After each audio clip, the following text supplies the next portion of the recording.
called to prostrate before Allah, and they will not be able to prostrate before Allah. Why? خَاشِعَةً أَبْصَارُهُمْ تَرْحَقُهُمْ ذِلَّةً. Their eyes is opened because they have now seen the punishment of Allah. تَرْحَقُهُمْ ذِلَّةً. Humiliation has surrounded them. Why? Because وَقَدْ كَانُوا يُدَعَوْنَ إِلَى السُّجُودِ وَهُمْ سَالِمُونَ أي في الدنيا. They were invited, they were called to worship Allah, to prostrate before Allah in the world, but they refused.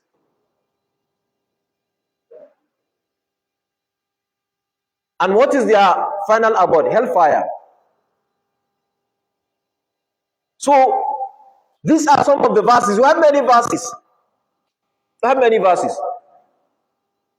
Now let's go to the hadith part because of time constraint. The Holy Prophet said in an authentic hadith, Al-ahadu alladhi baynana wa baynahum as-salah faman tarakaha faqad kafara. The covenant between we the Muslims and the non-Muslims is what? Prayer. It is a strong distinguishing factor between the Muslims and the non-Muslims. And the Holy Prophet said, whoever neglects the prayer has disbelieved.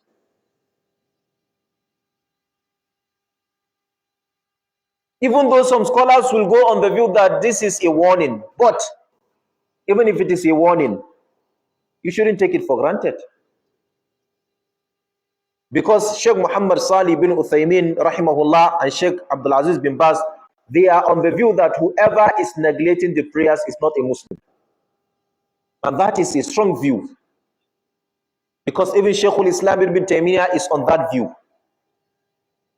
Their view conforms with his.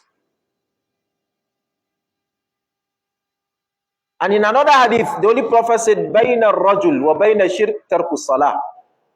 What is between man and disbelief is what? Neglecting prayer.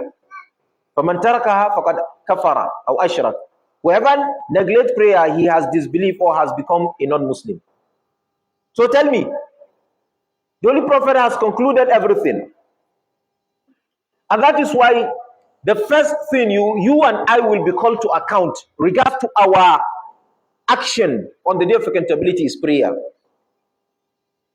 إِنَّ أَوَّلَ مَا يُحَاسِبُ بِهِ الْعَبْدِ مِنْ عَمَلِهِ صَلَاتِهِ فَإِنْ صَلَحَتْ أَفْلَحَ وَأَنْجَحَ وَإِنْ فَسَدَتْ خَابَ وَخَسِرَ. Tell me, the Holy Prophet said the first thing Allah will call you to account on the day of accountability regards to your own individual act, not group act, individual act, is salah, your prayers. فَإِنْ صَلَحَتْ. If your prayers are good, if they are intact, أَفْلَحَ وَأَنْجَحَ. You have succeeded and you are saved. وَإِنْ فَسَدَتْ. If your prayers are bad, if your prayers are in abnormalities, خَابَ وَخَسِرَ.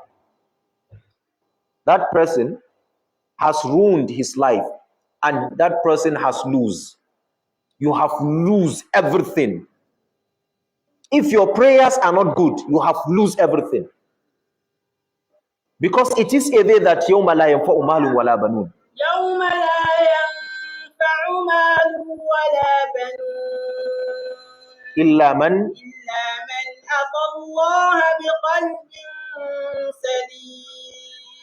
A day that your wealth and your children will not benefit you with anything except the one who meets Allah with a pure heart. And you cannot meet Allah with your pure heart if you are neglecting the 5 obligatory prayers. Now look at our situation nowadays. We come to the masjid, we are eager, we are in haste, we want the imam to do sharp.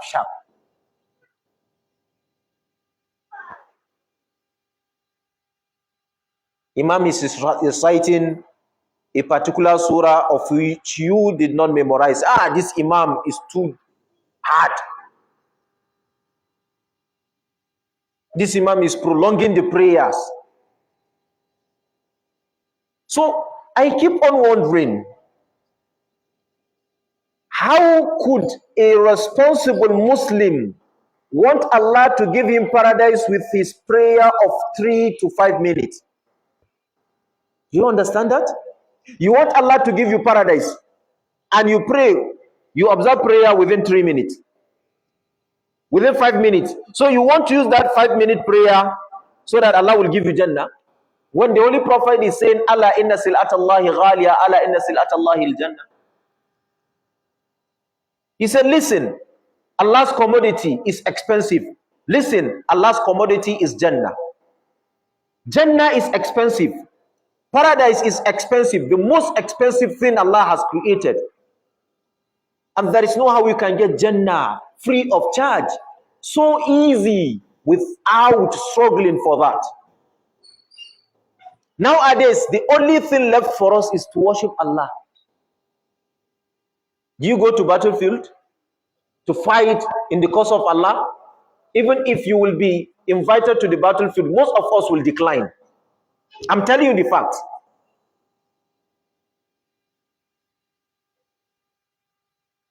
Will be like those ones that Allah made mention of them in Surah Al-Baqarah and in Surah Al-Nisa'i. رَبَّنَا لِمَا كَتَبْتَ عَلَيْنَا الْقِتَالَ لَوْلَا أَخَّرْتَنَا إِلَى أَجَلٍ قَرِيبٍ وَالْمَتَاعُ الدُّنْيَا قَلِيلٌ وَالْآخِرَةُ خَيْرٌ لِمَنِ اتَّقَىٰ وَلَا تُظْلَمُونَ فَتِيلًا فَلَمَّا كُتِبَ عَلَيْهِمُ الْقِتَالُ تَوَلَّوْا إِلَّا قَلِيلًا مِنْهُمْ وَاللَّهُ عَلِيمٌ بِالظَّالِمِينَ in Surah Al-Baqarah. Will definitely decline, I'm telling you. So what is now left for you and I is to worship Allah, specifically observe the prayers. Do you know, because of the essence, because of the importance, because of the virtue of prayer, the Holy Prophet, when Allah wants to instruct him to observe the prayers, Allah did not send Angel Jibril to this earth, but Allah instructed Angel Jibril to take him to him. To show you that prayer should not be taken for granted. All other acts of worship, Angel Jibril descended and he brought the revelation, the inspiration to the Holy Prophet. But when it is issue of prayer, Allah said you must go there. How did the prayer came in a distance? Some scholars said in the 11th year after prophethood. Some said in the 10th year after prophethood. Some said in the 13th year after prophethood. Allah Tabaraka wa Ta'ala instructed the Holy Prophet to go and meet him in the 7th heaven. Where are those that are saying Allah is everywhere? When Allah has said it that Ar-Rahmanu ala al-Arsh istawa. He went there to receive the prayers. Do you know that Allah Tabaraka wa Ta'ala gave the Holy Prophet 50 prayers in the first time? It was not 5, it was 50. 50. And now we are battling with 5. We are battling a serious battle with 5 prayers. 50. He descended. He met Prophet Musa alayhi salam. He asked him, what did you discuss with your Lord? He said this, this and that. He said, my advice to you is go and plead. Ask Allah to reduce the prayers, because I know your people are not stronger than my people, but my people cannot observe it. They were given lesser than this and they could not be able to fulfill. So go and ask Allah to reduce it. He went and met Allah. Allah reduced it to 45. The prayers were reduced 5, 5, 5, 5 until when it reached 5. Prophet Musa alayhi salam insisted that the Holy Prophet should go back to Allah, and he said, no, I can't go and meet Allah. I am too shy. And then Allah said, Allah subhanahu wa ta'ala called their attention. He said, these 5 prayers are enough. Whoever observes them will be rewarded as if he has observed 50 prayers. That is Allah for you. So now if you observe Subhi, your reward